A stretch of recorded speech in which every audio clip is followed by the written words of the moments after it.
E bem, Vamos entrar em live. Já estamos em live. ok. Boa noite, caros amigos e caros colegas. Boa noite, Josué Gilundulos. Boa noite, Ana de Carvalho. Boa noite, Engenheiro Venâncio. Antes de agradecer imenso terem aceito aqui o desafio, essa provocação. A ideia destes lives, este é o quinto live, é para falarmos do impacto do Covid no habitat, no urbanismo, na sociedade em geral, na economia e no comércio informal.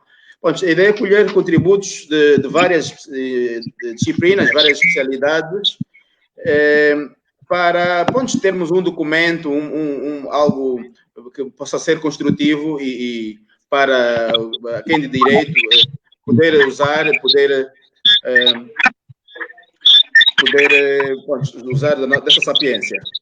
Então, passaria a título de introdutório.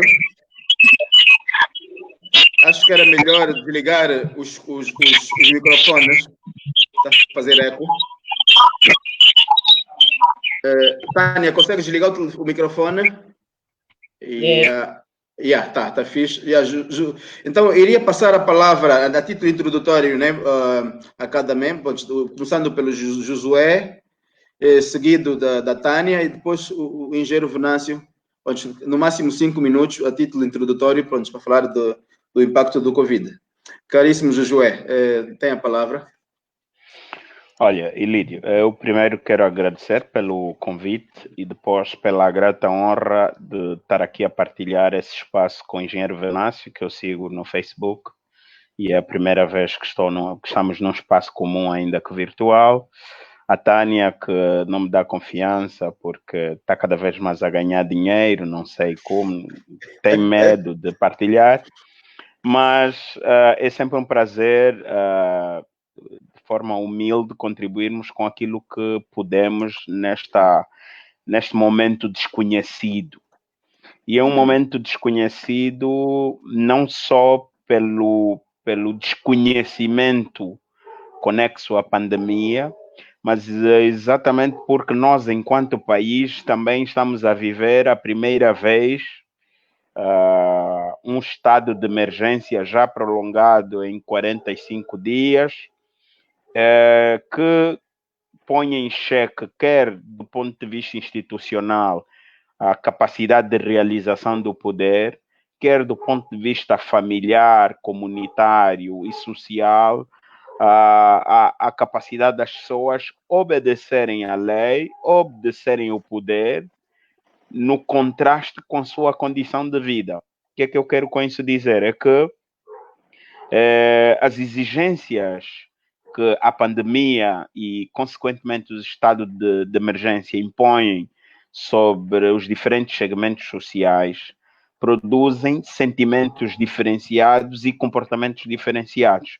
Há aqueles que podem e têm muito mais medo da morte e, por causa disso, vão construindo um conjunto de atitudes de isolamento social e até de cumprimento da lei, mas há aqueles que não podem, que fazem parte do país real e que são obrigados, por inerência da sua condição social, trabalharem para ganhar o dia, viverem pelo dia, e como sempre fizeram isso, e porque a relação que eles têm com o Estado é demasiadamente distanciada, cruzam muito pouco com o Estado, quando têm um óbito, vão no cemitério ilegal, quando precisam de tratar a saúde, vão num posto médico ilegal, com um médico aqui da esquina. Ou seja, eles vivem para eles. E então, estas pessoas, quando ouvem falar de estado de emergência, quando ouvem falar de coronavírus, que muitas vezes até pronunciam mal o termo e etc., quase que soa um disparate, tudo isso que, do ponto de vista de quem tem e pode, parece uma mera ignorância, do ponto de vista real, isso significa que há um segmento populacional que tem sido desprezado, pouco valorizado, pouco reconhecido, e que por causa disso, nessa altura do Covid, digo, a realidade vem ao de cima. Mas também a Covid trouxe consequências graves do ponto de vista econômico. principalmente para um país como o nosso, que já tem 4 anos efetivos de recessão econômica. Esse é um português bonito para dizer que há 4 anos, na verdade, 4 anos efetivos de recessão, mas já estamos em crise há 6 anos mais ou menos, porque é desde 2014, há 6 anos que a economia nacional não cresce. Não cresce, não gera impostos, endivida o Estado, fragiliza as iniciativas privadas, gera desemprego, gera inflação e, com isso, todas as consequências possíveis. Quando vem mais a Covid, que limita a liberdade das pessoas, a coisa agrava-se. Por isso, é também um momento de lições, mas é também um momento de avaliarmos, fazermos uma radiografia, até que ponto o país tem sido bem gerido e gerido a tal ponto de ser sustentável e proporcionar aos seus cidadãos um bom ambiente para se viver. Do ponto de vista de diagnóstico, isso é que se me oferece dizer numa primeira fase. Ok, muito obrigado, Josué. Doutora Tânia, por favor, estamos aqui a tecer as considerações introdutórias, gerais, sobre o impacto do Covid como socióloga. Como é que estamos? Né? Nós temos, conforme o Josué falou, temos uma grande franja da população que vive numa realidade paralela, entre aspas. Como é que vê como socióloga, doutora Tânia? Bem, nós estamos a viver um momento novo. Nós estamos a viver uma fase complexa, uma fase que põe os angolanos todos a pensarem na sua verdadeira essência, nas suas limitações, e um momento de sobrevivência se todos colaborarmos, obviamente. As nossas realidades são completamente diferentes. Quando eu falo as nossas realidades, é a realidade angolana relativamente aos outros países africanos, em primeiro lugar, que já têm casos positivos do Covid-19, com maior proporção. Estamos a falar fundamentalmente dos países com maior intercâmbio econômico-financeiro e até social. E depois vamos ter também a comparação com a Europa, né, com o Ocidente no cômputo geral. Por exemplo, o estado de emergência que foi decretado é novo, é estranho e é complexo também. Não vamos só falar da complexidade, porque estamos agora a ver a luta, né? As lutas teóricas e técnicas entre, por exemplo, os órgãos de soberania, estamos a falar mesmo do próprio Ministério do Interior e os magistrados, que estão agora quase de costas viradas por causa do pronunciamento do porta-voz da Comissão relativamente à apreensão ou à intercessão, intercederam o juiz. Pronto, é um caso que toda a gente domina, não é? Mas nós estamos preocupados com outras feridas, com outras limitações.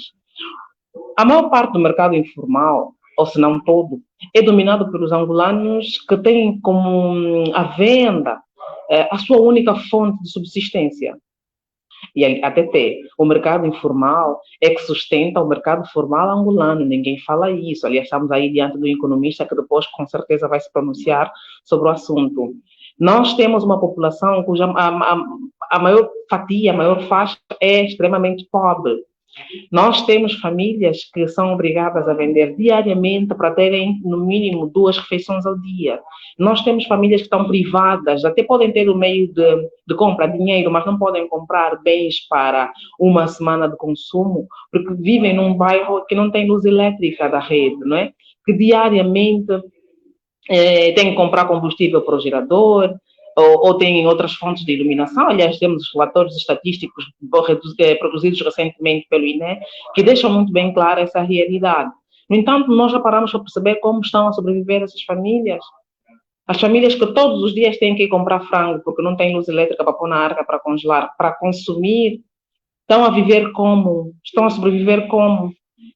Nós estamos a criar outros debates e não estamos a falar da nossa própria realidade. Vamos buscar termos técnicos que deixam confusa as pessoas. Estamos a falar de uma patologia que ainda é elitizada. Nós hoje temos pessoas que estão a cumprir por força do decreto e porque a polícia está aí na porta, mas não têm consciência real pelas limitações, quer sejam educativas, quer seja a nível de formação e até sanitária, não têm noção da gravidade desta pandemia.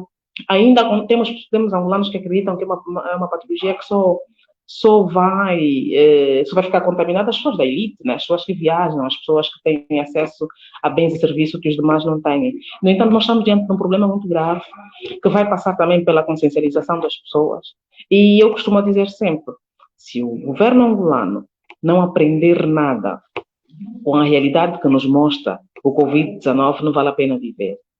Se nós ainda tivermos dirigentes com dispensa para ir cuidar de hipertensão no estrangeiro, estamos a falar depois quando a pandemia passar, porque essa era a nossa realidade, para ir cuidar de lixa e apendicite e outras patologias que são resolvíveis cá dentro por vaidade ou por descrença no sistema de saúde que ele nos confere, nós temos que aprender alguma coisa. Nós temos que até tirar decretos presidenciais para limitar determinados abusos que foram sendo praticados pelos nossos dirigentes, né? Eles que não frequentam os hospitais públicos. Obrigado, Tânia, a título introdutório. Engenheiro Venâncio, o que é que nos pode também contribuir a título introdutório? Tem que ligar o microfone, engenheiro. O microfone. Ok. Querido Dário, antes de mais, permita-me que te agradeça profundamente pelo convite que me faz, porque é uma grande oportunidade que me dá para trocar com pessoas bastante importantes, como é a Tânia, o Josué Chilundulo, pessoas que têm ideias fantásticas, e estar aqui com eles a partilhar conhecimentos e opiniões sobre Covid é para mim uma grande honra. Boa noite a Tânia, mais uma vez, e o Josué. Olha, Elida, deixa-me falar assim numa linguagem muito caseira. Há um professor que chega à escola e traz atrás de si uma palmatória e diz aos alunos, olha, vocês vão levar muitas palmatórias, mas vão sair daqui bem formados. É o que o Covid está a fazer. O Covid é um grande professor que está a dar muita palmatoada, que está a fazer, de facto, as pessoas refletirem e está a obrigar o mundo a ir buscar outros paradigmas de convivência social. E isso vai tocar em todas as esferas da vida dos humanos. Vai começar pela saúde e vai acabar até pelos desportos e por aí fora. Portanto, o Covid está a remexer tudo que existe no mundo. E é, portanto, aqui criada uma grande oportunidade para nós podermos aproveitar esse período para fazer reflexões como estas que tu promoves e criar... Alô? Eu fiquei sem imagem. Está tudo bem? Estamos agora a ouvir, agora engenheiro. Está tudo bem, engenheiro. Está tudo bem. Não vejo a Tânia. Ela deve ter saído por alguns instantes. Por alguns instantes. Okay. Deve ter saído. Pronto. Dizia que estamos aqui perante um mestre bastante mau, de facto, está a criar situações muito difíceis do ponto de vista, porque é um mestre invisível e letal, e estamos, portanto, a sofrer imenso com o Covid. Mas, por outro lado, estamos aqui perante uma crise que nos obriga a reflexões que antes disso nós não fazíamos e que são extremamente importantes. Eu trouxe aqui uns dados, falando um pouco sobre o Habitat, trouxe aqui uns dados bastante interessantes e fui buscá-los no Brasil. O Brasil tem na sua agenda o fornecimento de água potável para 99% da população até 2033. Ou seja, só em 2033 é que o Brasil se propõe a fornecer água potável para 99% da população. Para a captação e tratamento de esgotos e águas residuais, na agenda do Brasil, até 2033, pensa resolver o problema de 90% da população. Portanto, ainda ficarão 10%. E, como sabe, o Brasil tem milhões e milhões de habitantes. Portanto, estamos aqui a falar de milhões que ainda ficarão sem tratamento e captação e tratamento da água residual até 2033. Qual é o desafio para Angola? O Brasil tem este, até 2033. Qual é o desafio para Angola? Deixa-me avançar alguns dados um pouco empíricos, mas que não devem estar muito longe da realidade.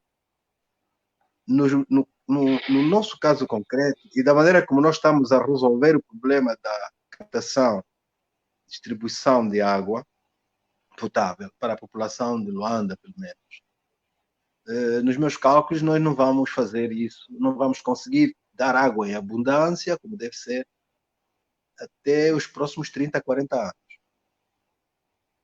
E aqui está um desafio para os engenheiros, porque é possível reduzir isso drasticamente. É possível reduzir isso.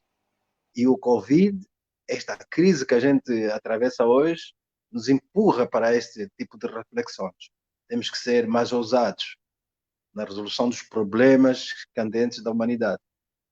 Nós não podemos continuar com a engenharia que nós temos para fornecer água potável às populações. Isso vai nos levar 40, 50 anos. E a engenharia pode, sim senhora, discutir isso, reinterpretar a situação e criar uma nova mentalidade neste campo. No caso concreto do saneamento, mais uma vez, o Covid nos chama a atenção para a necessidade de os países, os governos, apostarem seriamente, mais seriamente, no saneamento básico. Veja que uma grande parte das mortes, o grande índice de mortalidade em Angola, e sobretudo em Luanda, tem muito a ver, se calhar deve ser a causa principal, tem muito a ver com a falta de saneamento básico, falta de habitat, saneamento do meio ambiente. E nós, antes do Covid, não tínhamos tanta evidência de que, de facto, precisamos de começar a ver o mundo de uma maneira diferente. Nós estamos a pensar em fazer investimentos em hospitais, sofisticar mais aqui, mais ali, mais centros médicos, mais apetrechos, mais tecnologia para os hospitais. Ora, o Covid está a dizer que esse caminho está errado. O caminho não é de combater a jusante. O caminho é ir a montante. É evitar que hajam doenças, é evitar que haja malária, é evitar que haja malárias, diarreias, doenças que dizimam a população. Veja que a malária está a matar mais que o Covid. E, portanto, temos, sim senhora, que olhar para esta crise como uma grande oportunidade para dar uma reviravolta no nosso pensamento humano. Os homens, não estou a dizer os angolanos, estou a dizer que a humanidade tem que começar agora a pensar de outra forma. Tem que pensar de outra forma.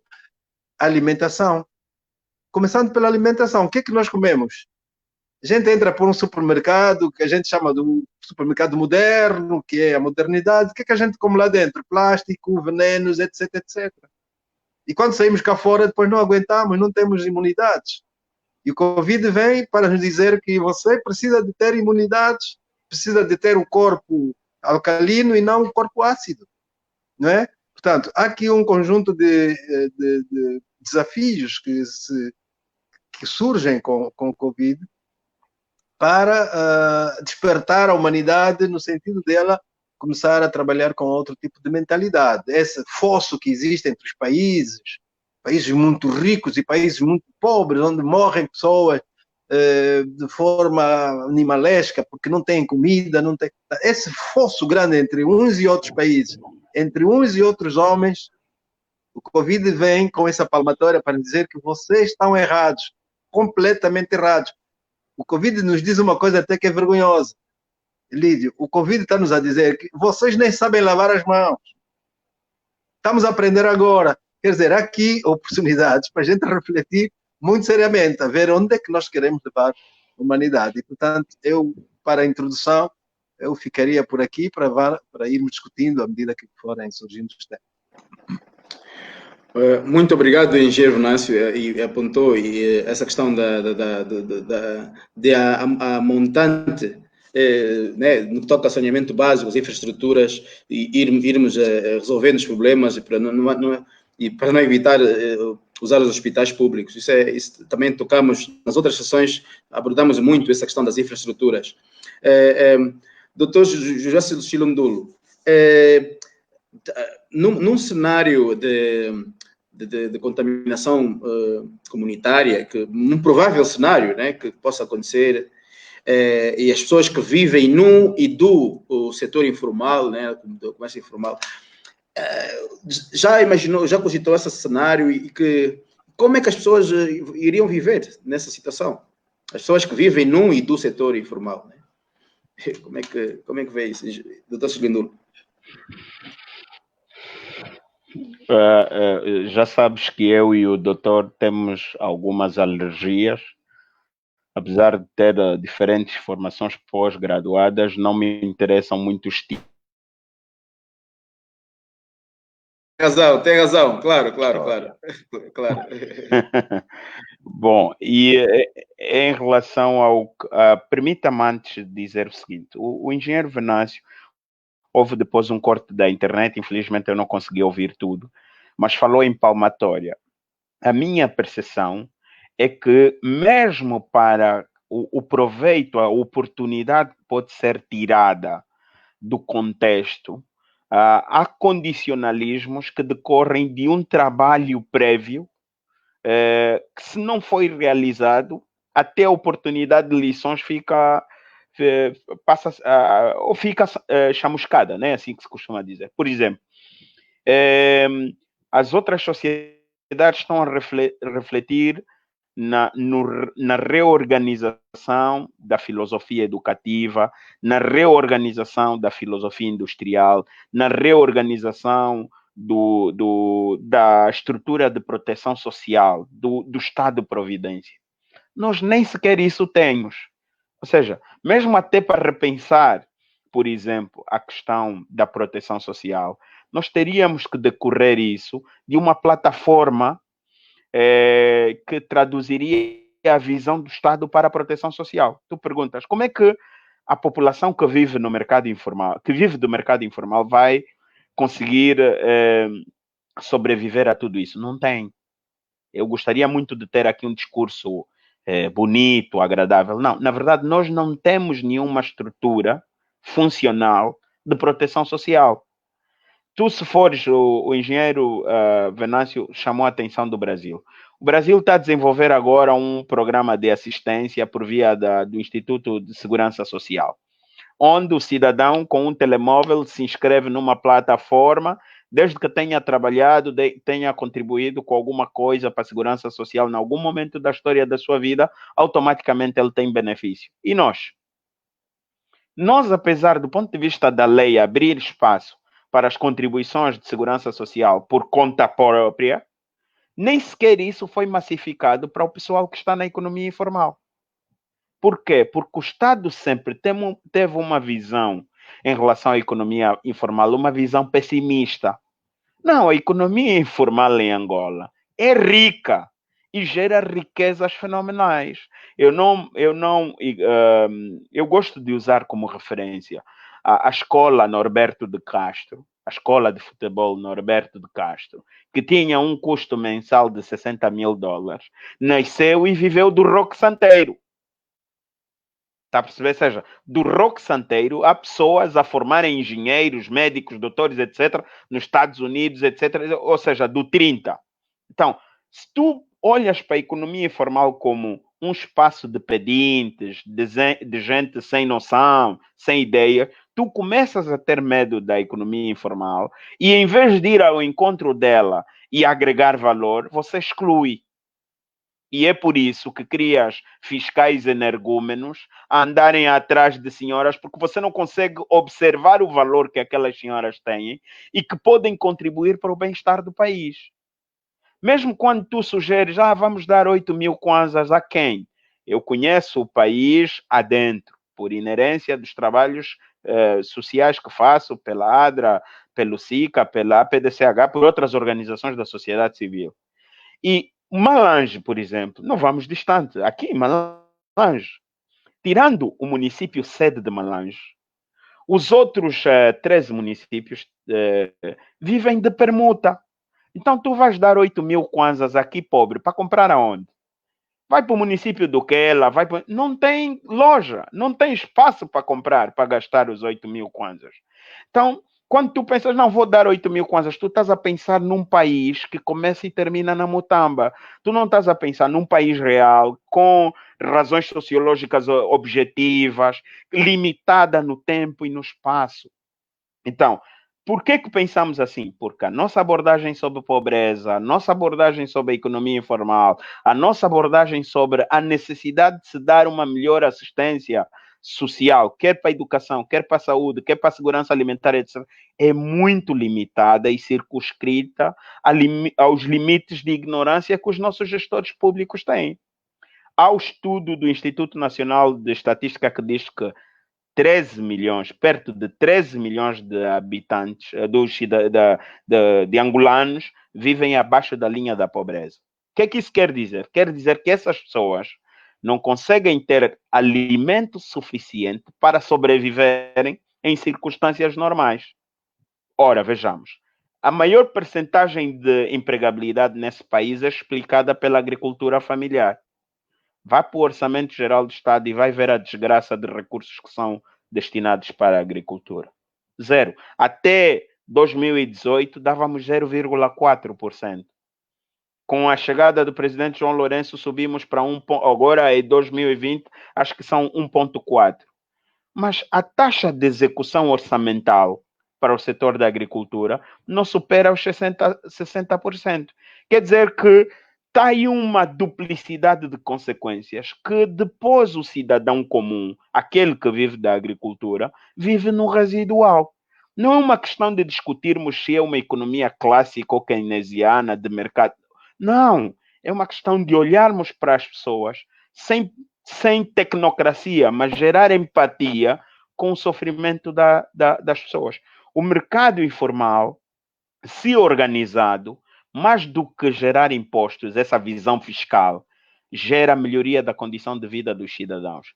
Há também mercado informal nos Estados Unidos, em Nova York, em Cape Town, no Reino Unido, em Londres. Mas há um mercado informal organizado a tal ponto de, mais do que o Estado marginalizar, cria condições para que aquelas pessoas que só podem viver daquela condição vivam com dignidade. E eu acho que é isso que está a faltar nos processos de tomada de decisão do país. Olhar e essas com pessoas dignidade contribuem para a condição de dignidade dos cidadãos. E contribuem também para o PIB do país, né? Ou de forma organizada, os vendedores informais contribuem para o PIB do país, né? Sim, mas isso, aliás, sabe qual é a parte mais engraçada? Vai ler sobre o relatório sobre a empregabilidade do Instituto de Estatística e vais ver que a maior parte dos empregos em Angola é fundamentada pelo setor informal. Ou seja, nós usamos a estatística do setor informal para garantir a qualidade das nossas estatísticas, mas não somos capazes de pensar na economia informal sem demônios, sem rótulos, sem preconceitos e pensar nela como um fator sem o qual grande parte das pessoas que vivem no país real não sobreviverão, né? Aliás, nós estamos a correr um risco do ponto de vista da segurança alimentar, permita-me terminar aqui o pensamento nesse sentido, muito grave. Por quê? Grande parte das zonas de produção alimentar estão a ser habitadas por velhos e crianças. Porque os jovens, por causa das suas expectativas de vida, estão a ir para os centros urbanos à procura de melhores condições de vida. Estes jovens que vêm trabalhar para os chineses, que trabalham aqui nas fábricas de blocos e etc., ganharem pessimamente mal 20.000 kwanzas, sei lá, quando ganham 30.000 kwanzas. Ele, se estivesse a viver dos recursos produtivos locais da sua região de Benguela, do Kwanza Sul, do Bié e do Ambo, teria condição de sobrevivência muito mais sustentável. O Brasil passou, a partir do momento em que os latifundiários deixaram de olhar para o movimento sem terra como delinquentes e passaram a incluir os membros do movimento sem terra em cooperativas produtivas no processo produtivo, a condição de vida desses latifundiários melhorou. Então, quanto mais excluis, há diferentes autores que estudam isso, quanto mais excluis, mais antagonismos crias, mais rivalidade social e mais incertezas crias aos pobres, mas menos eles terão vontade de cumprir lei, menos vontade terão de cumprir a ordem social, menos vontade terão de respeitar o Estado enquanto instituição. Então, são assuntos que têm que vir à mesa. É claro, não são politicamente corretos, porque às vezes é mais fácil discutir com o Duro, o Álcool, MPLA e UNITA, né? Mas temos que passar a discutir a nossa filosofia social e que tipo de sociedade queremos enquadrada em que tipo de país queremos ter no futuro. Ok, muito obrigado, Josué. Passaria a palavra então para o engenheiro Venâncio. Engenheiro Venâncio, vou ligar o microfone. Os desafios, temos os desafios para frente, quer dizer, em caso de uma contaminação comunitária a nível de engenharia, a nível da arquitetura, o que é que poderias, a curto prazo, tipo arquitetos, engenheiros, bombeiros, para solucionar de curto prazo, surge alguma ideia? Realmente, Elídio, a engenharia está de tal maneira muito avançada no mundo que vou-lhe dar um pequeno exemplo de um facto que mostra que, de facto, quase que podemos dizer que não há nada que a engenharia não possa resolver. Os chineses construíram a maior ponte, a ponte mais extensa no mundo, no meio do mar. Essa ponte tem 54 quilômetros, 7 dos quais é um túnel submarino, submerso. Para as pessoas poderem atravessar essa ponte, os chineses, a engenharia, não digo os chineses, digo a engenharia, criou sistemas de segurança e de proteção e até de acompanhamento aos condutores, aos motoristas que atravessam essa ponte, porque são 54 quilômetros. Criou dispositivos para controlar pessoa por pessoa, inclusive medir a pulsação cardíaca de cada um. A pulsação cardíaca de cada um é medida ali. E se algum motorista estiver com alguma tontura, imediatamente a engenharia informa e diz que aquele carro tem que parar. A engenharia pode ir muito longe. Eu estive a ver há tempos um vídeo que mostrava, acho que na Suécia, na Finlândia, algumas portas públicas por onde as pessoas passavam e depois jorravam jatos de desinfetante e as pessoas passavam por aí. Portanto, era uma coisa pública, como se fosse um urinol público, por exemplo, né? Como nós tivemos aqui alguns que já estão lançados ao abandono. E ocorreu-me pensar nas nossas portas, nas nossas casas. Por que só tem que ser público? Nós podíamos criar um sistema, assim como nós criamos o AVAC. O arquiteto o Elídio é arquiteto e sabe o que é isso. Nós criamos a AVAC. Nós fechamos os espaços com vidros, todos. Agora entrou na moda, tudo que é envidraçado, tudo que tem que ser envidraçado, tudo tem que ser fechado. E depois tiramos o ar puro lá fora e injetamos cá para dentro para depois recuperar, puxar outra vez lá para fora com máquinas que custam milhões e milhões. Nem sei por que a gente adotou esse caminho. E, portanto, nós temos a possibilidade, por exemplo, de cada pessoa, à medida que vai entrando para a sua casa, vai saindo, no próprio aro da porta, ali uma injeção de vários uns furinhos onde se atira o produto para desinfetar e a pessoa está livre e vai-se embora e depois volta outra vez, não há problema nenhum relativamente às infecções porque ele está desinfetado.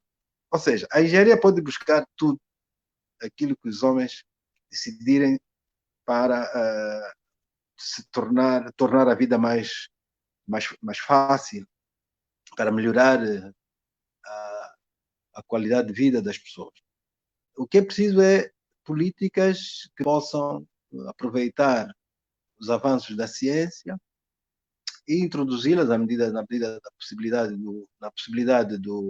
da economia, daquilo que os países têm em matéria de riqueza e de capacidade financeira, para introduzindo essas inovações e essas... Por exemplo, nós em 2025, já teremos o 5G. Já teremos o 5G que vai mudar o mundo todo. Nem sei como é que vai ser. Parece que ninguém vai trabalhar. Portanto, quando nós tivermos o 5G em 2025, não sei o que é que vai ser o mundo. Portanto, os engenheiros podem sim resolver problemas que a partida parecem não ter solução, mas é possível. Veja como é que um dos nossos colegas de engenharia resolveu o problema da malária. Ele pensou da seguinte forma: se um mosquito fêmea não ovular, não há reprodução de mosquitos. O que ele fez? Inventou um aparelho que atrai o macho pelo som. Através do som, todo mosquito macho, ouvindo aquele som, ele apercebe-se que ali está uma fêmea e ele dirige-se para lá. Só que lá não há uma fêmea, há uma armadilha que lhe captura, matando todos os mosquitos machos, ficando só as fêmeas. Não há quem lhes vá, como é que se diz, fazer reproduzir. E, portanto, acaba aí com o universo de mosquitos. Ou seja, as engenharias podem ser utilizadas de acordo com aquilo que os vários países desejarem para os seus próprios povos. O que é preciso é direcionar políticas que possam atender a essas mesmas políticas públicas. Vamos dar agora um exemplo mais concreto. Algo concreto, adaptado à nossa realidade. Vamos agora numa realidade, na nossa realidade. Eu estou com grandes reservas relativamente àquilo que foi o trabalho dos nossos grandes consultores que por cá passaram em Angola. Estou a falar relativamente às infraestruturas, às grandes infraestruturas. Estou com muita reserva e tenho dúvidas de que eles tenham feito um trabalho excelente, que possa ser chamado de trabalho excelente. Por quê? Porque há muitas soluções que foram aqui aplicadas em Luanda, pelo menos, que é onde eu mais faço esse tipo de estudos e visitas, que são soluções altamente erradas e que nos vão criar problemas, e estão a criar problemas que vão ser bastante duradouros e muito duros. Estou a falar concretamente sobre a solução do saneamento básico, da drenagem, das estradas e até de algumas soluções do ponto de vista da arquitetura. Vamos então ver a questão da água. Concretamente, o que a engenharia pode fazer no sentido de melhorar rapidamente o fornecimento de água potável às nossas populações? Comecemos pelo Kikuchi. Se as pessoas forem ver o Kikuchi, aquilo é um canal. O canal vem até ali onde há a estação de tratamento de água da IPAL, daí há um centro de distribuição e então a partir daí começa-se a injetar água para as populações. Isto é um grande erro. Isto é um grande erro, quer dizer que a água não vai chegar para os consumidores.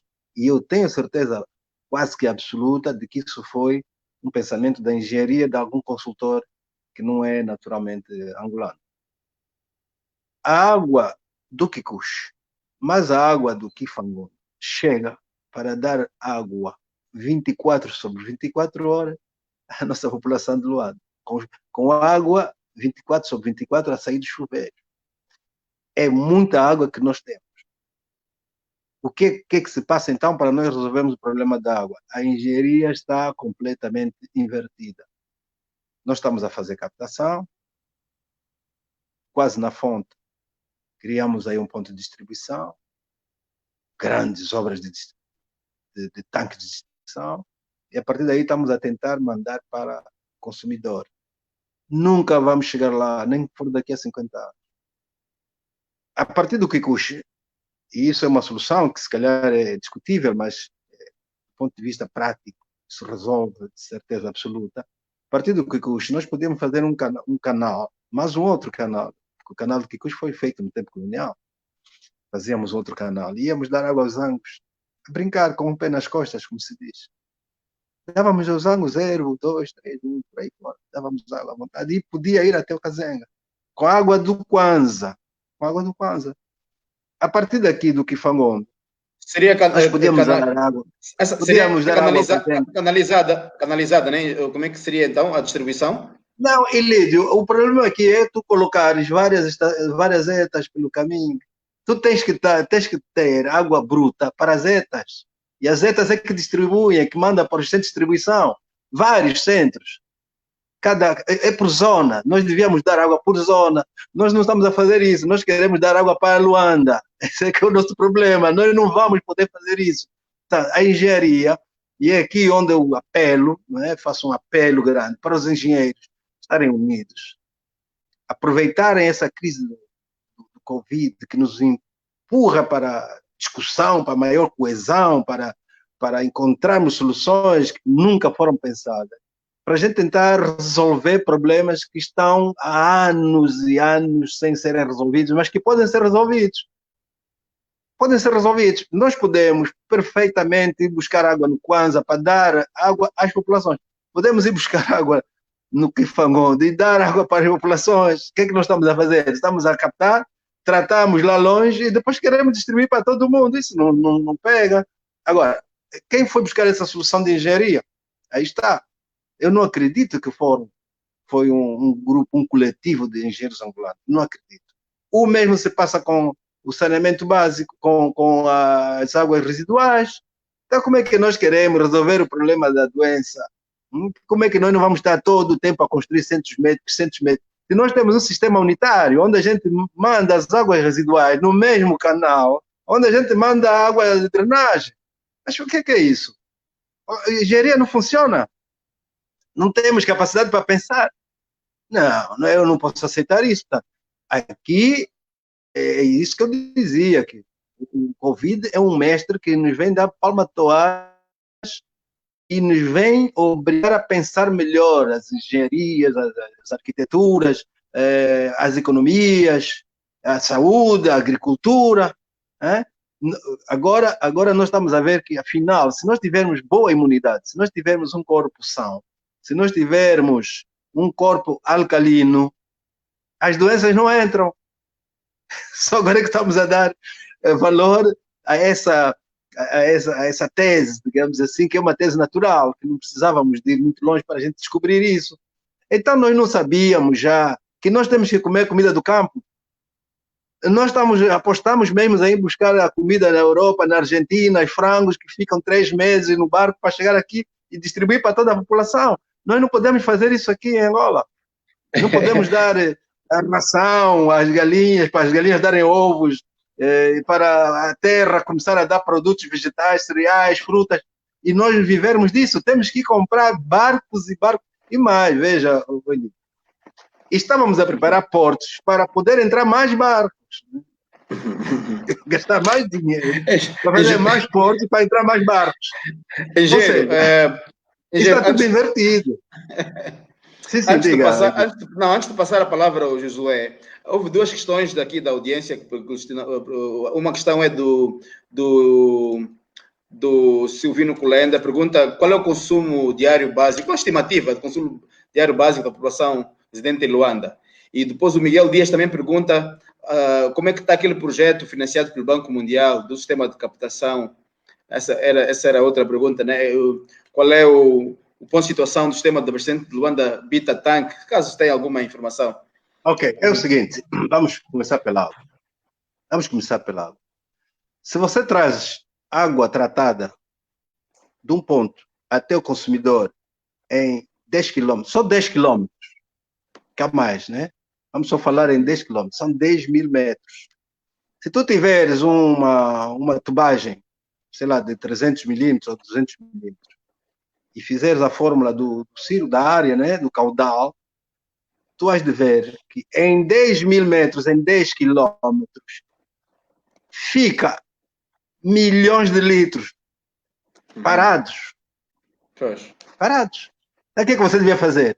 No meio, você devia criar estações de tratamento de água para receber a água bruta nesse canal, porque a água bruta é infinita, a água bruta o ciclo hidrológico já existe há milhões de anos, então não vai parar.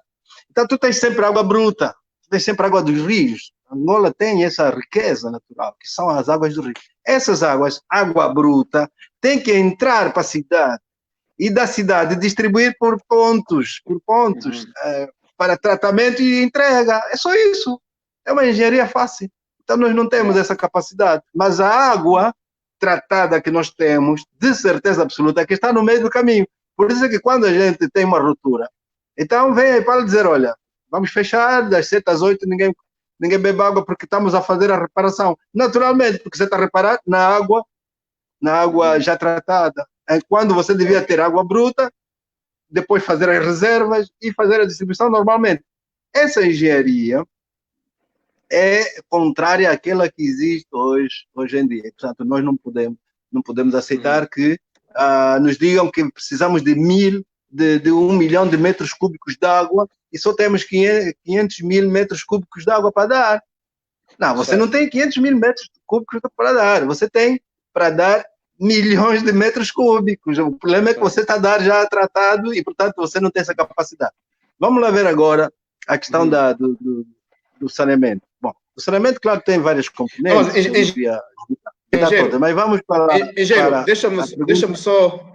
vai responder a pergunta, não, porque para passar a palavra do Chilendulo, mas depois iria tu retomar a palavra. Pronto. Era só para responder àquela pergunta do nosso amigo último, é rápido, é só para dizer que, do ponto de vista do saneamento das águas residuais, nós temos o problema do modelo, em vez de ser binário, nós temos o modelo unitário, portanto não é separativo. Não sendo separativo, nós temos problemas muito sérios na captação, na transportação, no tratamento e depois na reutilização. Portanto, as próprias águas residuais deviam ter reutilização para voltarem para o sistema para outros fins, para outros usos, e nós também não conseguimos fazer isso. Qual foi o problema? O problema foi que, no passado, os engenheiros entenderam que, como temos aqui a costa, temos aqui o mar, então tudo que é água residual devia ir parar ao mar. Embora tivessem já começado a fazer com um emissário submarino, que está ali por lados que recebe as águas da Miramar, etc., daquela zona, e manda para alto mar, aí a 2 mil metros. Mas todo o resto é tudo sistema unitário.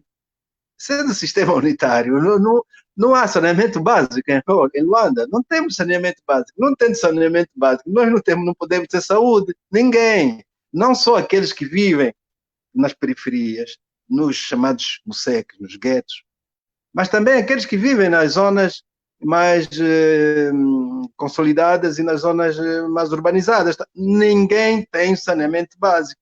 Exatamente por causa desses erros que nós cometemos no passado relativamente às infraestruturas básicas. Ok, obrigado, engenheiro. Carlos Josué, dando continuidade ao raciocínio, o que é que mais do engenheiro, sim, há 3 coisas que interessavam. A primeira questão é, deixa o engenheiro falar, dá para aprender sempre mais quando o mais velho fala. E eu tenho esse prazer, então não precisas interromper. Mas, não, a ideia é termos... não te preocupe, não é para responder, isso é mesmo só uma observação. Engenheiro, a parte que mais me dói nem é tanto tudo o que o engenheiro explicou. A parte que mais me dói é que nós temos uma riqueza hídrica exclusivamente para fornecer água para o mar. Isso é que dói. Ou seja, grande parte dos nossos rios, vamos lá ver o rio Kev, que sai do Ambo, cruza o Kwanza Sul todo e chega no mar, pã. Se você olhar para a história toda do rio, não há grandes projetos. Que nem agrícola, nem de produção de energia, nem de nada. Ou seja, vamos olhar para o rio Cunene, que passa, recebe as águas todas que vêm da Huila e tudo, acumula, e a função dele é ir para o mar. Não abastece terrenos agrícolas. No tempo colonial, por exemplo, a orla do rio era muito utilizada para a produção de cana, e cana que era transportada para as açucareiras aqui por Bom Jesus e etc. E vinha cana do Cunene e grande parte das famílias lá à volta viviam disso, né, da produção de cana. Então, esta é a parte mais triste. Mas voltando aos diálogos, eu vi acho que é Paulo Freire, disse que não concordava comigo em relação a olhar para a agricultura de subsistência. As pessoas, quando apelam pela agricultura mais industrial, mais pesada, ignoram um indicador muito simples, que até avaliado pela FAO. Perto de 80% do alimento produzido, do alimento consumido no mundo, provém da agricultura familiar. E então não podemos ignorar em nada a agricultura familiar. Agora, é também importante destacar, e não podemos confundir isso, que quando nós falamos em agricultura familiar, não estamos a falar de cultura de subsistência, nem esse modelo de produção agrícola rudimentar. Nós estamos a falar de um modelo de produção agrícola que se enquadra num contexto regional e urbano e que aproxima o tipo de produção ao estilo de consumo das famílias. O nosso problema em África, e em particular em Angola, é que a questão consumo da família nunca foi discutida. Nós pensamos imposto para o Estado, nós pensamos grandes indústrias e tal, mas nunca pensamos na qualidade do consumo das famílias. Para Angola, não virão. A diplomacia econômica, sim, mas os grandes produtores virão para Angola para fazer o quê? Para produzir o quê? Angola, do ponto de vista de localização geográfica, não se aproxima aos grandes centros de consumo. Logo, até ela se enquadrar na plataforma logística mundial e conseguir tirar aqui produção de qualidade com preço competitivo para os Estados Unidos, para o centro da Europa, ela vai precisar muitos anos de produção.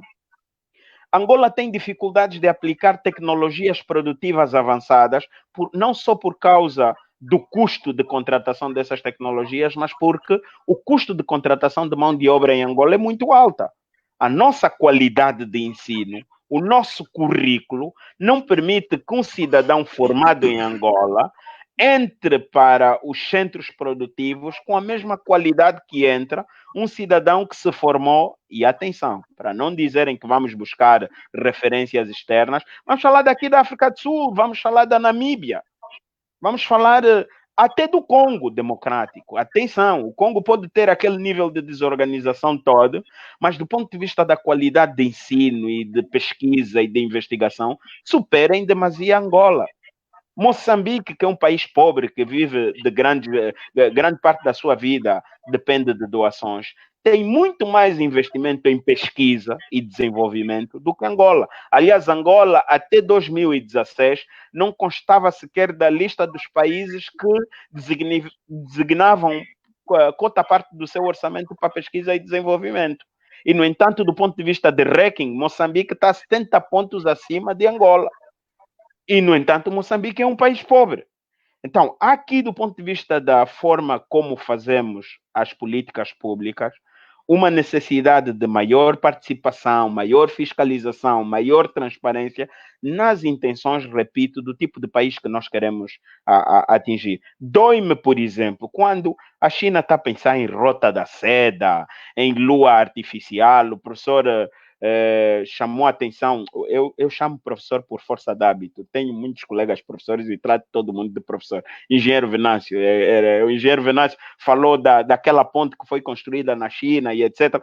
Os outros estão, nessa altura, nenhum país desenvolvido está a discutir educação. Por quê? Porque as crianças não estão na escola, mas estão a estudar. E nós não, nós ainda estamos a discutir urinós, né, professor? Urinós públicos. Ou seja, a nossa discussão, repara, água, acesso à água potável, um live tão simples, que no mundo hoje é das coisas mais simples. Nós não conseguimos ter um live por causa da internet. A Tânia não está aqui, porque a internet dela, de certeza, deu para o treco. Ou seja, há coisas tão simples. Os outros já evoluíram ao nível de terem lojas onde não há ninguém a atender, é a honestidade da pessoa. Chegou lá, comprou, pagou, saiu. E nós ainda estamos a discutir onde é que vamos encontrar os pobres para dar alguma proteção. E esta ausência de soluções é que permite a quebra da ética. Temos uma sociedade demasiadamente corrupta, quer do ponto de vista macro, quer do ponto de vista micro. Temos uma sociedade que tira proveito da morte, o custo de se enterrar desse país. Temos a sociedade que tira proveito da doença, do sofrimento dos outros. Vê a corrupção nos hospitais. Isto tudo é decorrente de que? Da falta de soluções. Ter água potável. Estão a distribuir gratuitamente. Eu ainda paguei há 2 dias uma cisterna de água de 18 mil kwanzas, de 12 mil litros. E por quê?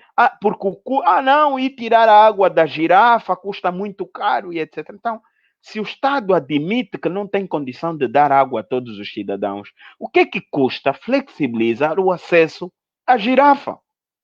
Então, há um conjunto de pecados que nós temos, que eu chamo de pontos de estrangulamento, que anulam completamente qualquer boa intenção. Ou seja, o país atingiu um nível de desestruturação política, econômica e social que qualquer boa iniciativa morre na praia, se deteriora com facilidade. Então, nós precisamos repensar o país. O escoamento da produção agrícola. Há estudos avançados a nível das teorias de localização que são de décadas. O custo de transporte retira qualquer qualidade ao consumo da produção nacional. Os fretes, a não especialização. E o Estado gastou dinheiros e dinheiros para a geração de plataforma logística. Como é que eu, agricultor, que estou a pensar no fertilizante, se o gado comeu ou não, depois tenho que pensar onde é que eu vou vender? O meu pai é agricultor. Antes da Covid, muito antes da Covid, perdeu 11 toneladas de cenoura, porque chegou no 30, ninguém queria comprar ao preço que ele colocou. Veio para o centro da cidade chegou uma altura, tivemos que doar as 11 toneladas de cenoura no Américo Boa Vida, não sei aonde. Perdeu. Sabes quanto tempo leva-se para produzir 11 toneladas de cenoura? Qual é o custo de se ter essa... Eu precisaria pensar onde colocar cenoura num tempo em que temos a indústria transformadora com máquinas muito simples de custo de $25 mil, que pode, treinando uma família, ela vai fazer aquilo, vai engarrafar. Temos fábrica de vidro. Bastaria um laboratório de química desenvolver um tipo de conservante orgânico e a cenoura ser conservada para 3, 4 dias. Conhece aquele senhor, já para terminar, que criou a marca Conduto, de massa de tomate, era um molho de tomate agradável e tudo. Conduto, exatamente. Morreu por quê? Porque a dado momento ele produziu a pensar, senso comum. Nós tomamos muita decisão na base do senso comum, que havia tomate suficiente para desenvolver a indústria, comprou todo o tomate do âmbito, acabou, a fábrica não evoluiu. Mas não, porque depois as estradas deterioraram-se, ficou difícil transportar o tomate de outras regiões, tirou a competitividade do negócio. Então, nós precisamos de políticas econômicas concretas, sair dos livros, dos manuais de instruções, das estatísticas. Não, nós precisamos de alguém que diga assim: queremos sapatos, vamos procurar no mundo as melhores fábricas de sapato e vamos trazer aqui. Queremos fábrica teste, vamos procurar as melhores iniciativas de testes e vamos trazer aqui, vamos treinar jovens, vamos formar jovens, o Estado assume esse custo de formação, vamos enlatar peixe, está bem, vamos gerar a indústria à volta do mar. Agora, 1.200 quilômetros de mar continuar a importar sal, desculpa, isso retira a nossa dignidade e faz de Angola o nome que mais gera piada no mundo. E então eu acho que aqui a lógica é repensar a forma como nós fazemos as políticas públicas, Josué, a forma como envolvemos os cidadãos. Foste profundo. O que gera piada não é Angola, é a economia de Angola. Não, mas esse que gera piada. Olha, mas o Josué tocou num ponto muito importante, que é a questão da mobilidade. Só lhe dar uma estatística muito simples. Sim. Angola é o terceiro, ou segundo o fundo, a unidade das Nações Unidas que estuda a população, Angola é o terceiro, se não o segundo país mais jovem do mundo. Tem a taxa de população ativa mais alta, das taxas mais ativas do mundo. Vai Sim. olhar para a sua produtividade, completamente baixa. Epa. Onde é que está essa massa produtiva? A consumir kuduro e álcool nas esquinas. Porque o país não consegue olhar para essa força produtiva. Como aqui a nível da África Austral, Angola está nos 5 países com riqueza hídrica mais elevada. E chega a estar no mundo... Riqueza hídrica, com rios, água, sim. Com maior quantidade de água disponível para a produção. Dá para fazer barragem, produzir energia e tudo o resto e tal. Angola é o segundo maior produtor de petróleo, no entanto, um produtor agrícola de alta dimensão gasta em média $1 milhão em combustível para... Como é que vai produzir alguma coisa que interessa?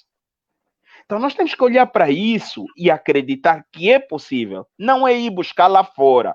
É possível olhar aqui para o nosso umbigo, ter vergonha na cara do que não fizemos e arregaçar as mangas e trabalhar. Engenheiro, desculpa esse corte, mas era só... Não, à vontade. O Josué levantou uma questão que eu gostaria de aproveitar relativamente à mobilidade da população. E aqui estamos a falar concretamente de estradas de todo tipo, não é? De estradas desde as terciárias, secundárias até as primárias. E para dizer o seguinte,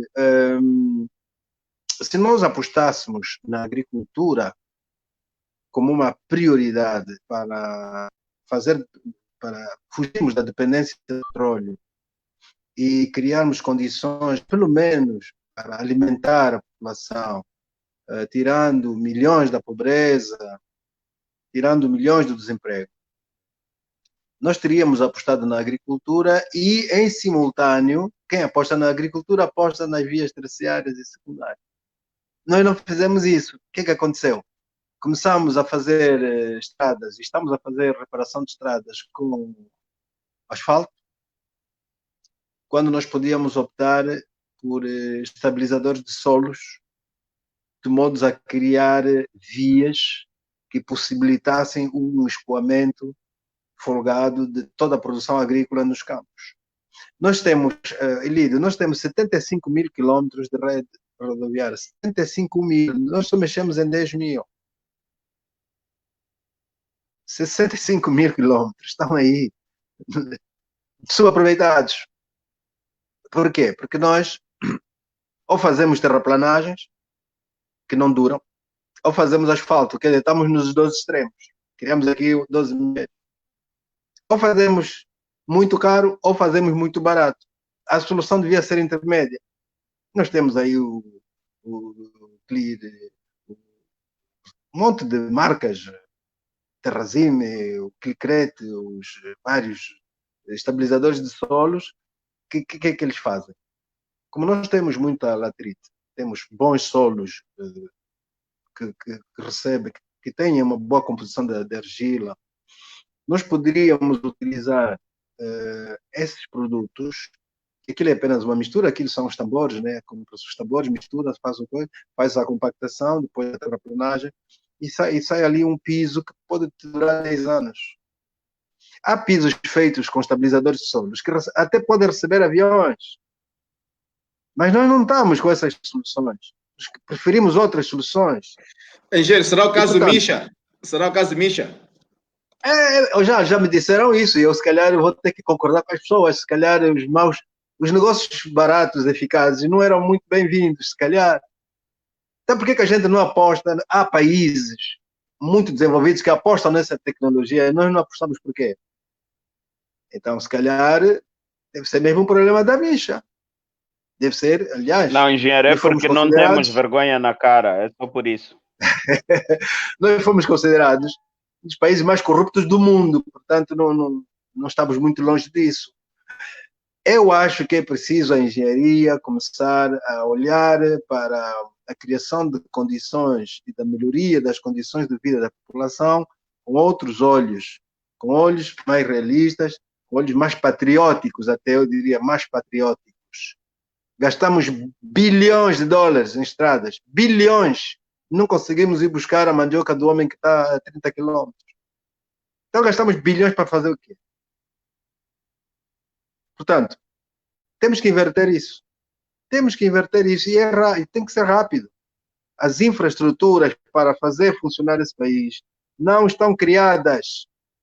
Não estão criadas. Se estamos a falar de 100%, nós estamos a 5%. Onde é que estão as infraestruturas rodoviárias? Zero. Onde é que estão as infraestruturas para dar água à população? Zero. Estamos a fazer tanques de distribuição, centros de distribuição, C10. Para quê? Onde é que estão as infraestruturas rodoviárias? Antigamente você saía de Luanda, ia à automotora, a Malange fazia minutos. Onde é que está? Onde é que estão as infraestruturas rodoviárias? Onde é que estão as infraestruturas capazes de fazer com que a habitação possa ser uma atividade permanente, contínua, porque o crescimento populacional num país é contínuo, não para. A não ser que seja Portugal, que está a diminuir, mas deve ser um caso raro no mundo. Todos os países crescem do ponto de vista da população. E, portanto, a habitação é uma atividade permanente, não é com centralidades, que é uma coisa passageira, para dar show. Portanto, nós precisamos de industrializar a produção de materiais de construção, meus senhores. Nós precisamos, antigamente, os colonialistas, que eram colonos, como nós dizíamos, e se calhar com toda razão, porque eram mesmo colonos até certo tempo, eles fizeram com que as construções em Luanda e nas províncias, nas várias províncias do interior, fossem feitas com material local. Todas.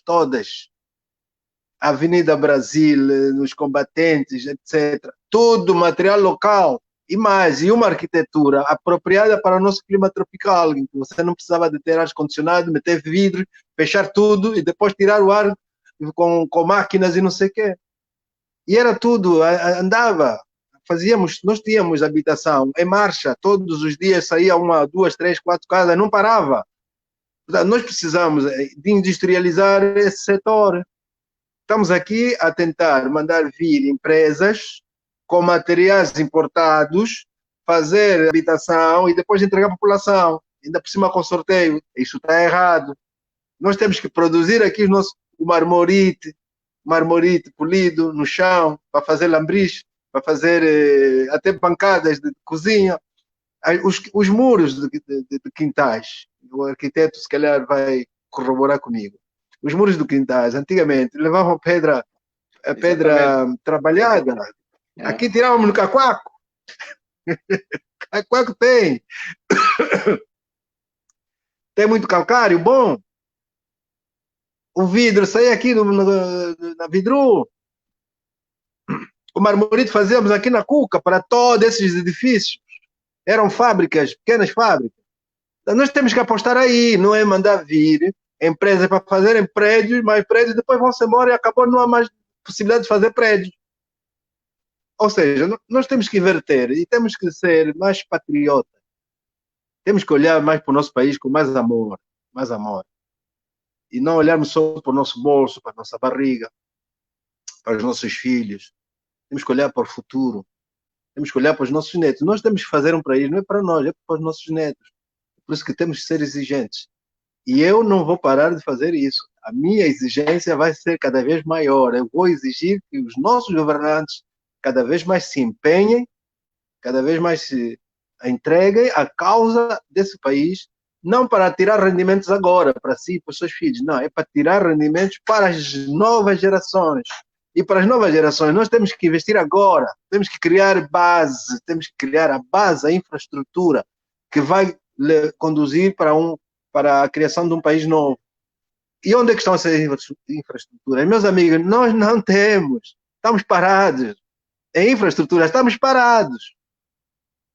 Parece mentira, mas é verdade. E já citei que a nível do saneamento básico está tudo errado.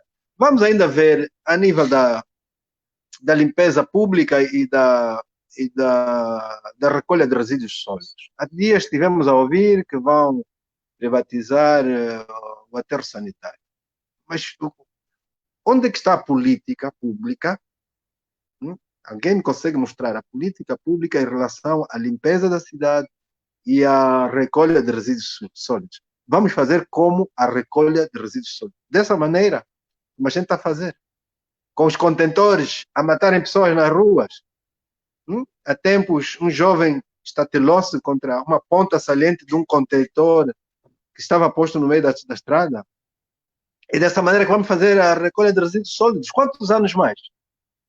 Então, ou os engenheiros, ou somos pessoas coerentes, com capacidade, com vontade de transformar, com vontade de melhorar, ou vamos continuar a repetir os mesmos erros.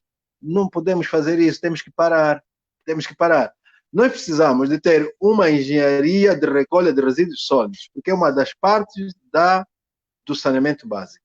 Precisamos de ter uma engenharia de limpeza pública, por causa do meio ambiente, para defender o meio ambiente. Precisamos de ter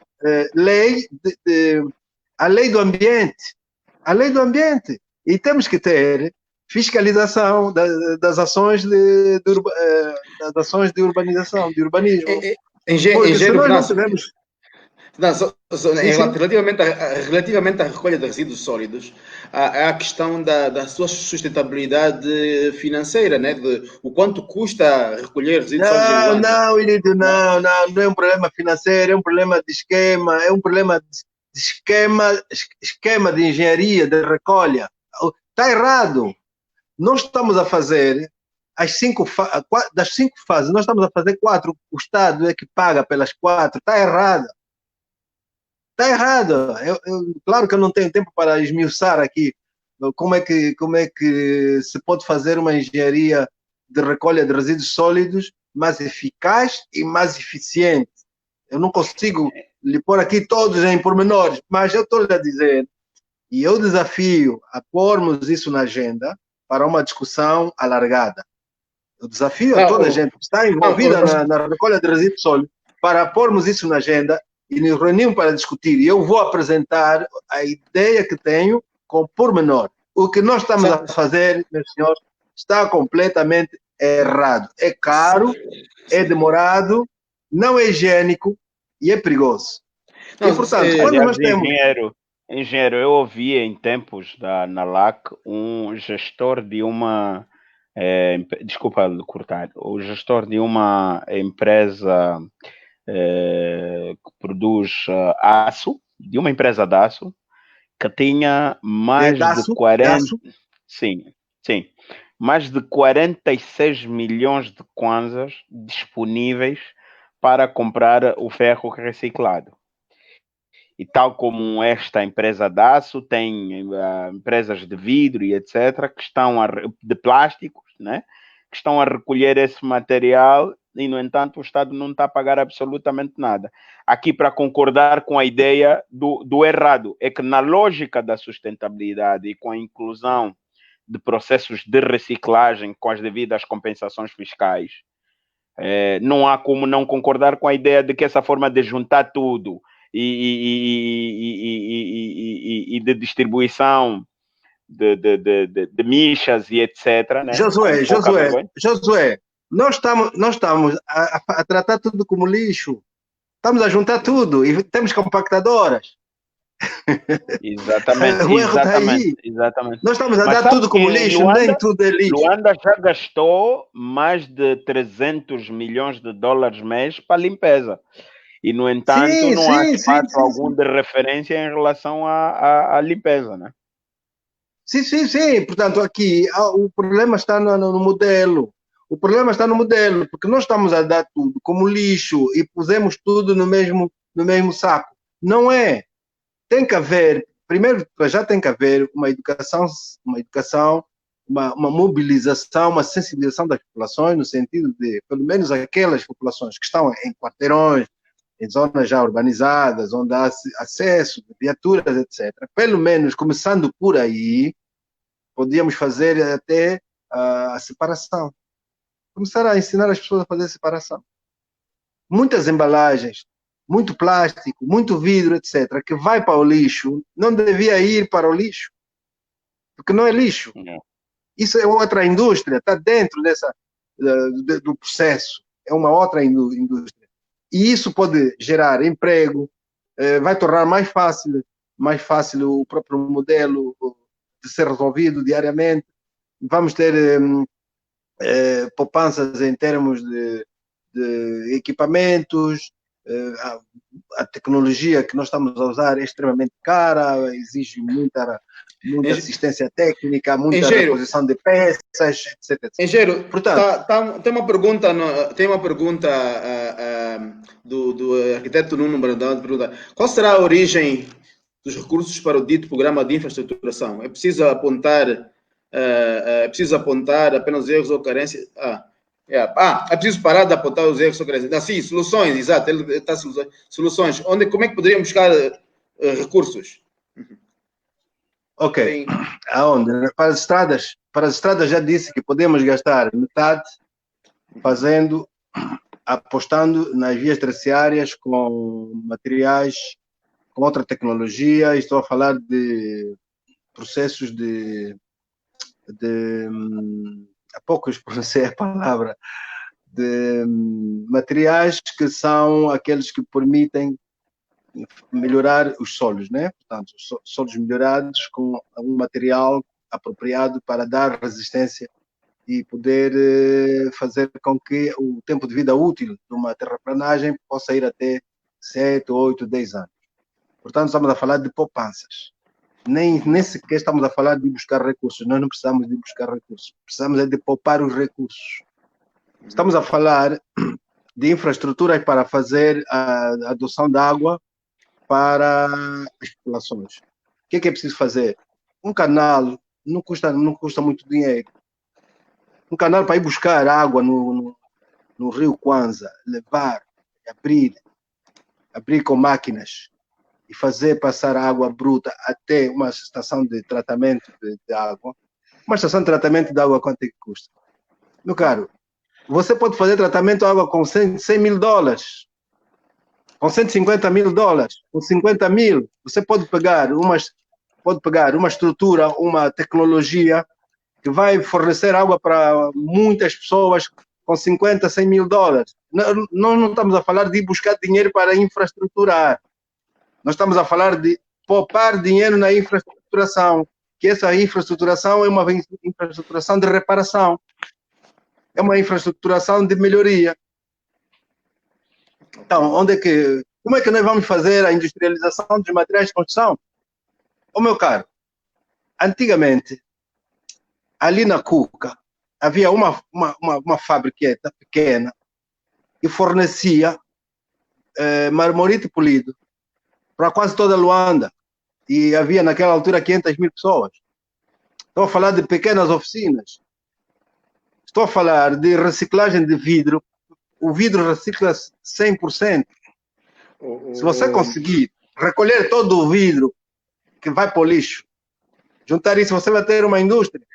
Então, eu não estou a falar de buscar dinheiro para infraestruturar. Eu estou a falar de poupar dinheiro em outras ações para fazermos infraestruturação. E temos que começar a pensar em eficácia. Nós estamos a pensar muito em eficiência, mas não estamos a pensar na eficácia. A eficiência é o quê? A eficiência é você fazer bem. Mas, meu amigo, se você fizer com eficiência, não fizer com eficácia, não é nada. O que é que vale você fazer bem, mas uma coisa que não é necessária? O que é eficácia? A eficácia é aquilo que você precisa. Eficiência é o quê? Eficiência é fazer aquilo bem. Nós estamos na eficiência, mas não estamos na eficácia. E o que eu estou a propor é, eu não estou aqui a apontar erros, nem estou a apontar... O que eu estou a dizer é, ao invés de fazermos de uma maneira, devíamos fazer de outra maneira. E estou a dar pistas para que a gente vá por outro caminho. Engenheiro, vamos então, Carlos Josué, a título, como remate final, né, estamos a 1h20 do debate, a título de... Vamos, se calhar, apontando algumas, se calhar, não digo soluções, mas algumas procedimentos ou caminhos, né, a curto prazo, né? O que se pode, a curto prazo... Já falou-se que há uma esmagadora maioria de jovens no desemprego, a nossa população é extremamente jovem, há a oportunidade da agricultura, há a oportunidade do lixo, da recolha de lixo ser uma fonte de renda, quer dizer, o que é que se pode, para mitigarmos o impacto do Covid, o que é que se nos ocorre dizer a curto prazo para mitigar esse impacto? A título final, rapidamente, vou dar as minhas Engenheiro, deixa só o Josué, ele também está... também. Depois o engenheiro... Ok. Falo eu ou o engenheiro? Não percebi. Josué, começa. Ok. Dizia, o diagnóstico que nós fizemos é de veras triste, porque ele reconhece quer a ineficiência governativa, do ponto de vista da falência das políticas públicas na generalidade, quer a degradação moral e da ética pública, porque por detrás da falência das políticas públicas há todo um conjunto de comportamentos dos agentes públicos que inferiram nisso. Quando tu tens, por exemplo, o principal gestor da dívida pública a ser acionista de um banco, que é o principal financiador da dívida pública, então tu geras aqui ambientes promíscuos que, tal como esse exemplo, há o exemplo do governador que tem a empresa dele, que presta serviço ao governo, o ministro que tem empresa. Então, há um conjunto de comportamentos não éticos que trouxeram o país à realidade que está. Aliás, eu costumo dizer, na generalidade, que antes mesmo da Covid, nos termos a que se coloca, nós já tínhamos uma Covid, que tinha outro nome, mas as nossas crises, nós temos a crise da malária, a crise da ineficiência governativa, a crise do petróleo, a crise da recessão econômica. Nós tínhamos um conjunto de Covids aqui que já pararam o país no tempo e no espaço. Como é que saímos daqui? Assim, do ponto de vista da geração de emprego, não só emprego do fator trabalho, mas emprego do capital e se quisermos, emprego dos fatores de produção, eu acho que numa primeira fase, um modelo de governação que, ponto número 1, agrega qualidade à despesa pública. Ponto número 2, transparência. Ponto número 3, abre espaço para maior participação nos processos de tomada de decisão, melhoraria significativamente tudo o resto. E vou lhe dizer porquê. Um dos condicionalismos para a cedência do investimento privado em Angola é explicado pelas incertezas provocadas por razões políticas.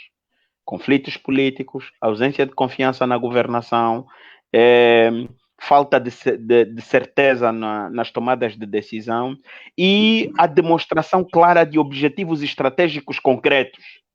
Ou seja, nós, se quiseres comparar João Lourenço a José Eduardo Santos, claramente João Lourenço deu passos significativos do ponto de vista da governação. Mas ainda assim, do ponto de vista da objetividade, estou a falar de objetivos estratégicos, há muitas nuvens. E se essas nuvens não forem aclaradas, as incertezas vão continuar. E atenção, não há nada mais grave, quer do ponto de vista social, quer do ponto de vista econômico, quando as nossas expectativas são geridas por outrem. Nós precisamos criar certeza na cidadania, certeza na iniciativa econômica, de que este país tem rumo.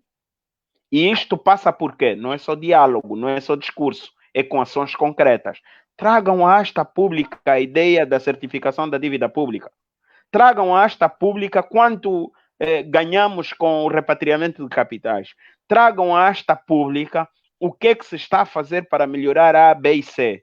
Transparência. E depois, tragam a asta pública para a discussão e inclusão de especialistas como o engenheiro Venâncio, como Ilídio, nos processos de tomada de decisão. Se tu melhoras isso, vais ver que as pessoas por si só vão começar a tirar proveito da sua propriedade privada. Então, eu acho que no curto prazo, se optarmos por um modelo de governação mais transparente, mais eficaz, de maior qualidade, já estaríamos no bom caminho. Um segundo passo é mudarmos a lógica de como observarmos a proteção social. Nós não temos pedintes por prazer. Nós não temos população que sofre por prazer. Mesmo aquela população, nós falamos aqui da agricultura familiar. Para teres uma noção, em 2014, o agricultor, aliás, nos finais de 2013, até dezembro de 2013, o agricultor familiar comprava o saco de adubo, de fertilizantes diversos, a 4.000 kwanzas. Um mês depois, em janeiro de 2014, passou a comprar a 22.000 kwanzas. 3 meses depois, a 36.000 kwanzas. O governo depois fez uma importação em massa, prejudicando as nossas reservas líquidas, baixou o preço para 17, 18 mil. Mas como foi uma decisão de curto prazo, logo a seguir o preço subiu. Ou seja, a riqueza, a produção de riqueza das famílias agrícolas não seguiu a mesma velocidade como a inflação impactou no poder de compra dessas famílias.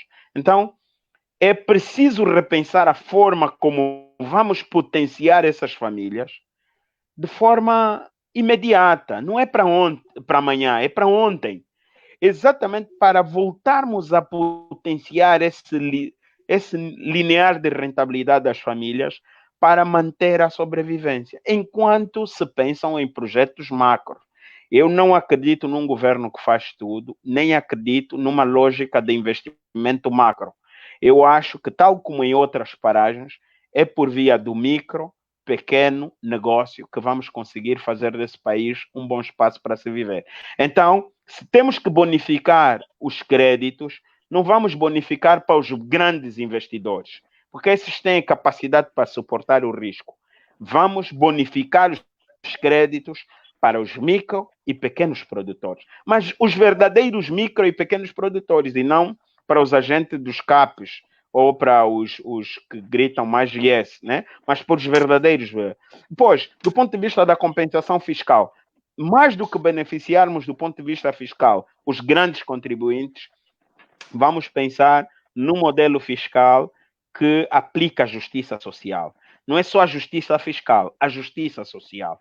Então, já uma proposta positiva em relação ao IRT voltado para rendimentos abaixo de arriscar um pouco mais e subir para rendimentos até 100 mil kwanzas e também eliminar qualquer tipo de imposto para micro e pequenas empresas, uma vez que são elas que geram emprego e têm níveis de rentabilidade baixos e geram emprego porque usam recursos tecnológicos baixos. Então é preciso olhar para elas com olhos de ver e buscar mecanismos de financiamento e de agregação de valor. Como eu sei que a falar, quero agradecer mais uma vez a oportunidade que me deram, agradecer ao engenheiro Venâncio, que apesar de forma virtual lhe conhecer, e ao Daio, um prazer, e a todos que seguiram esse debate. Obrigado. Obrigado. Josué, só um bocadinho, só uma chega em relação à formalização do comércio informal. Falou-se, a equipe econômica abordou essa questão há uma semana, 2 semanas atrás, dessa, e está dentro do PND, dentro da formalização do comércio informal. Como é que vê isso? E também o alargamento da base tributária, né? Os vendedores ambulantes e os comerciantes informais poderem também pagar um valor que vai contribuir para o PIB. Como é que vê essa metodologia? É assim, a lógica da inclusão econômica é positiva, mas a lógica da inclusão econômica pela perspectiva fiscal é completamente errada. Nós não temos que formalizar a economia sob o prisma do alargamento da base tributária. Só. Não. O alargamento da base tributária vai ser uma consequência imediata ou não de um modelo de inclusão econômica sustentável. Atenção, projetos de inclusão econômica já geraram prêmios internacionais de grande valor. Por exemplo, Yunus tornou-se num prêmio Nobel da Paz por causa da geração de programas de microcrédito, de microrenda. Então, nós temos que, se pensarmos de forma sustentável, as pessoas começam a ter desejo de acumular riqueza e, por via disso, acabam por serem incluídas na estrutura fiscal. O nosso governo tem uma tendência de olhar para a economia informal, mas sob a perspectiva fiscal, do alargamento da base tributária. Isto permite que tenha um olhar marginal e demasiadamente elitista. Aliás, está a decorrer agora uma consultoria em torno da economia informal, demasiadamente elitizada. Está a ser discutida no centro, na Mutamba, e o verdadeiro vendedor informal não está a ser incluído na discussão. Então, há aqui que pensar na inclusão econômica por uma razão muito simples, Daio. Temos que pensar na dignidade do trabalho. Foi. Engenheiro Venâncio, acho que a internet estava no fim. Para fechar, 2 ou 3 notas rápidas relativamente à engenharia nesse tempo do Covid, para reiterar a minha convicção de que precisamos sim de fazer uma reviravolta naquilo que diz respeito às infraestruturas, para introduzirmos um novo conceito de saneamento básico, e isto exatamente porque vai influenciar positivamente no nível de saúde das populações, vai influenciar positivamente no nível de fornecimento de água potável às populações, portanto vai melhorar a qualidade de vida. Temos que inverter um pouco o modelo de investimento em estradas. Num momento de crise como esse, poderíamos ter há algum tempo alguma ambição em autoestradas para desafogar Luanda e para criar oportunidades de negócios para os 10 milhões de habitantes que Luanda tem, fazendo com que houvesse maior mobilidade rodoviária pelo país. Infelizmente, a crise piorou e, portanto, estamos mais condicionados. Mas podemos, mesmo assim, inverter, indo para aquilo que são as tecnologias de estabilizadores de solos, que estava a esquecer dessa palavra. Podemos ir explorar um pouco mais a tecnologia dos estabilizadores de solos, que é para intervir mais em estradas terciárias que possam penetrar nos campos e dar a possibilidade de criar oportunidade para os camponeses poderem produzir, confiantes de que o escoamento e a distribuição estarão garantidos.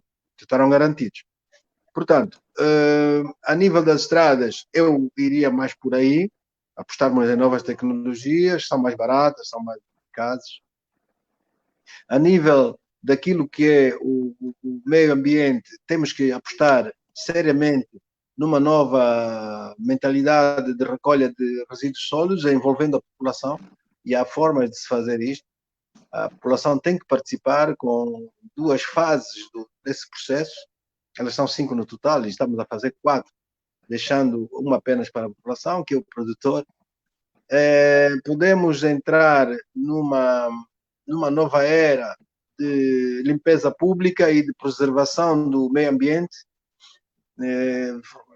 começando pela criação de leis e regulamentos que ainda não existem. Infelizmente, o que nós temos ainda muito generalista, precisamos de ir para mais a fundo, mais ao pormenor, para podermos ter então uma certa disciplina em matéria de ocupação de solos, em matéria de, por exemplo, se nós tivermos regulamentos que proíbam tirar a água contaminada para ali para a Mabunda, se nós tivermos esse regulamento e tivermos multas, nós vamos conseguir efeitos mais imediatos e mais eficazes.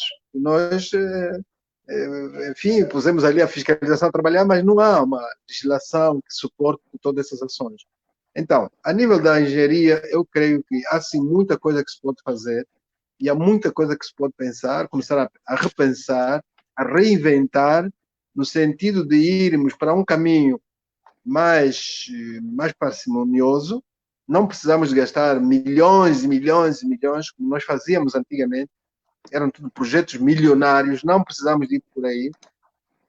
Há áreas em que nós podemos fazer investimentos pequenos, mas muito eficientes, muito eficazes, que podem fazer a diferença no seio das populações.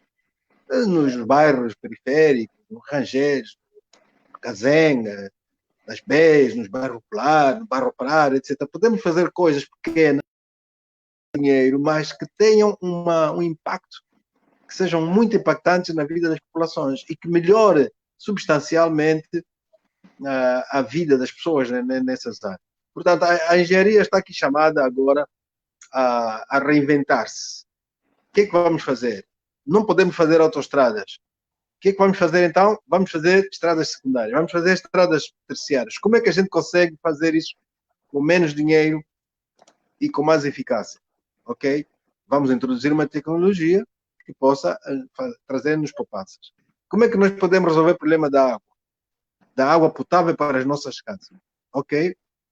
Ao invés de estarmos a gastar rios de dinheiro em tratar a água em grande quantidade, fazer ela circular pelos canos, muitas vezes depois no caminho é garimpada.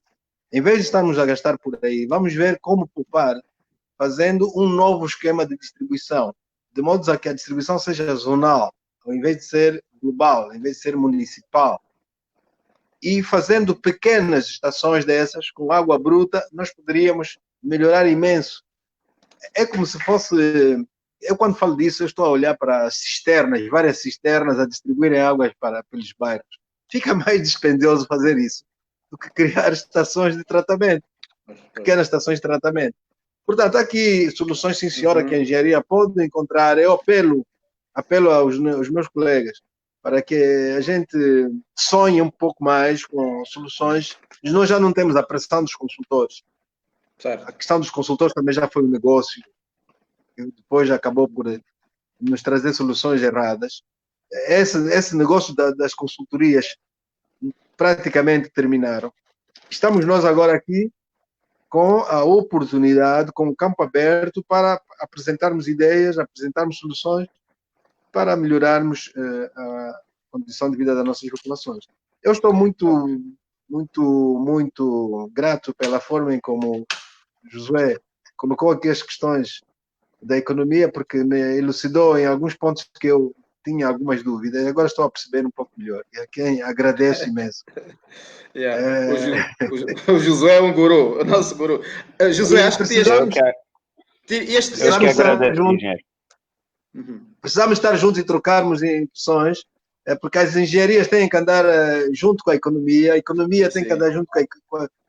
No fundo, isso é uma questão holística, não podemos andar separados. Não podemos andar separados. Aliás, engenheiro, não há como se pensar desenvolvimento hoje sem a interdisciplinariedade e a multidisciplinariedade. Ou seja, as ciências têm que dialogar muito mais. A Covid está exatamente a demonstrar isso. Sem o diálogo das ciências, não há como se progredir. Certo. Sem esse diálogo, não vai ser possível.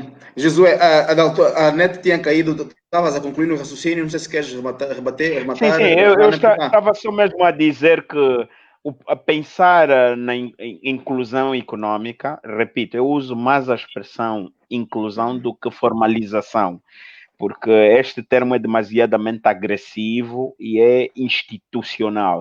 marginaliza. É como quem diz, tu andas à margem da lei, por isso vou te incluir.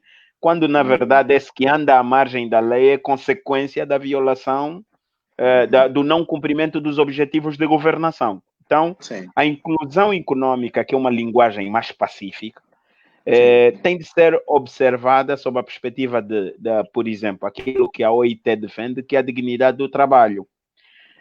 A senhora que vende acarajé lá na Bahia tem de ter ou seja, tem de ter a mesma dignidade que a senhora que vende o bombom com ginguba.